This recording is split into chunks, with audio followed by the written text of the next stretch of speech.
আজকে তো আমরা সবাই মিলে দক্ষিণেশ্বর যাব গঙ্গা স্নান করতে। তো তার জন্য দেখো এখন মানে সকাল 6টা মতো বাজে। এখন এখানে রেডি হয়ে নিচ্ছি শাড়ি টাড়ি পরে। আর ছেলে তো ভেবেছিলাম উঠবে না, কিন্তু ও কিন্তু সবার আগে উঠে পড়েছে। আর ভিডিও বানানোর সময় দাদা দেখো কেমন ডিস্টার্ব করতে চলে এসছে। কেউ না কেউ আসবেই। আর তারপরে দেখো তোমাদের সাথে কথা বলতে বলতে আমি এখানে রেডি হয়ে নিচ্ছি। আর ছেলেকে ওইদিকে ডিম সিদ্ধ খাওয়াচ্ছে বাবা, কারণ ওর তো খুব খিদে পেয়ে যাবে তার জন্যে।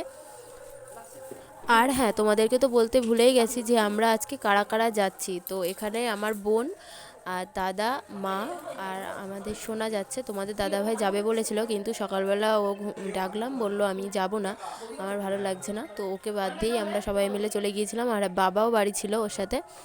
আর আজকে তো সিম্পলি ড্রেস করেছি, কোনো সাজগোজ করিনি, জাস্ট একটু লিপস্টিক লাগিয়ে নিচ্ছিলাম। আর তারপরে একটু সিঁদুরও পরে নিলাম। আর স্নান করিনি সকালবেলা, কারণ ওখানে গিয়ে স্নান করব তার জন্যে। আর তারপরে দেখো বলতে বলতে এখানে আমাদের গাড়িও চলে এসছে।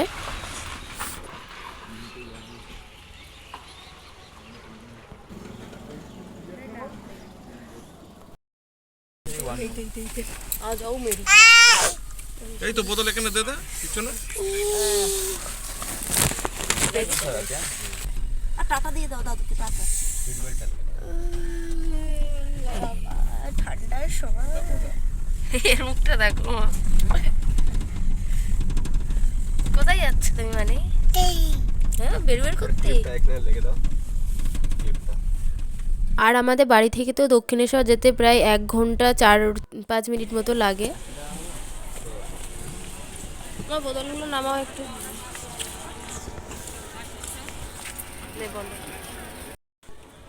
আর আমরা তো দক্ষিণেশ্বরে চলে এসেছি। আর আমার ছেলে কিন্তু এই প্রথমবার এলো দক্ষিণেশ্বরে। আর আমি দক্ষিণেশ্বরে মোটামুটি বলতে আমরা সেই 4 বছর আগে এসেছিলাম, আমার বিয়ের আগে গঙ্গা স্নান করতে। আর এবারে দাদার বিয়ের সময় এলাম। আর আমাদের সোনা তো প্রথমবারই এলো। তারপরে দেখো সোনাকে এখানে স্নান করানো হয়ে গেছে। সেই ভিডিও আর তোমাদের সাথে শেয়ার করতে পারিনি, কারণ প্রচণ্ড ভিড় ছিল। আর এখানটাতে সোনাকে চান টান করিয়ে জামা পরানো হচ্ছিল। আর আমরা ফ্লাক্সও নিয়ে গেছিলাম গরম জল করে, কারণ যার ঠান্ডা জল ওর তো ঠান্ডা লেগে যাবে তার জন্য। আর আজকে না সেরকম একটা ভিড় ছিল না, মোটামুটি ছিল, কিন্তু আমরা পুজো দিয়ে ভেবেছিলাম প্রথমে পুজো দেবো না, অনেকটাই ভিড় হয়ে যায় তার জন্যে। আর পুজোর ওখানে তো মোবাইল নিয়ে যাওয়া যায় না, তাই তোমাদের সাথে আর শেয়ার করতে পারিনি। তো তোমাদের সাথে কথা বলতে বলতে দেখো আমরা এখন 12 হয়ে গেছি। পুজো টুজো সেরে আমরা এখানে এখন গাড়িতে বসে আছি। আর শোনার জন্য হ্যাঁ বিস্কুট, মুড়ি, তারপর হ্যাঁ জল সব নিয়ে গিয়েছিলাম।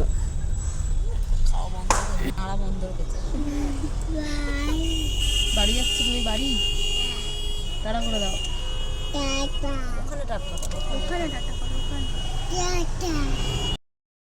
শরীরটা এতটা খারাপ লাগছিল না, মাথাটা প্রচণ্ড পরিমাণে যন্ত্রণা করছিল, খালি পেটে ছিলাম, গাও গোলাচ্ছিল, তাই জন্য বাড়ি এসে একটু শুলাম।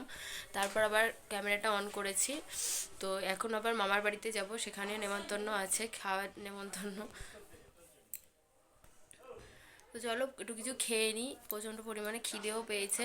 তো চলো তোমাদের সাথে আবার পরে দেখা হচ্ছে, টাটা।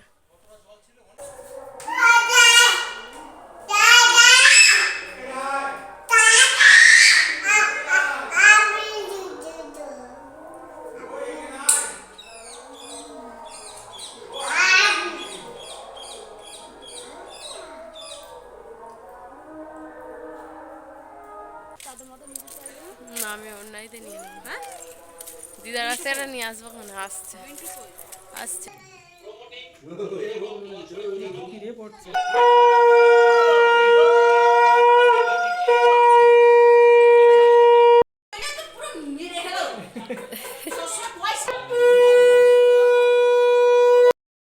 মাত্র মামার বাড়ি থেকে বাড়ি এলাম। তো চলো আজকের ব্লগটা আমি এখানেই শেষ করে দিচ্ছি, আর ভালো লাগছে না সেই ভোরবেলা থেকে উঠে। তো চলো তোমাদের সাথে অন্য কোনো ব্লগে দেখা হবে। চলো, আর আমার ছেলে দেখো এদিকে কী করছে। টাটা করে দাও, টাটা। চলো টাটা।